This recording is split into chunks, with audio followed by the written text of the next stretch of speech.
আজ আমি নিয়ে এসেছি বাঙালিদের অত্যন্ত প্রিয় খাবার চপ। আমার মা এত ভালো চপ বানায় যে বড় বড় দোকানও হার মেনে যায়। চলুন দেখে নিই মা কি করে বানায়।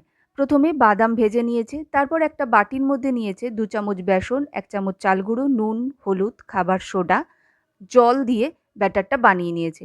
আজ মা বানাচ্ছে মোচার চপ, তাই এখানে নিয়েছে সেদ্ধ আলু, সমান পরিমাণ সেদ্ধ মোচা, নারকেল কুচি, বাদাম ভাজা, ভাজা মশলা, নুন, হলুদ সব একসাথে মাখিয়ে তৈরি করে নিয়েছে চপের পুরটা। এবার সমান পরিমাণে আগে ভাগ করে নিয়েছে, তারপর হাতের তালুর মধ্যে রেখে চাপ দিয়ে গোল শেপ বানিয়ে নিয়েছে।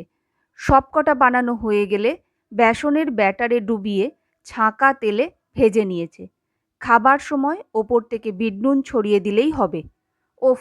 মুড়ি আর গরম গরম মোচার চপ অসাধারণ। চলুন আমি খেয়ে নিই। টাটা। আপনাদেরও নিশ্চয়ই লোভ লাগছে।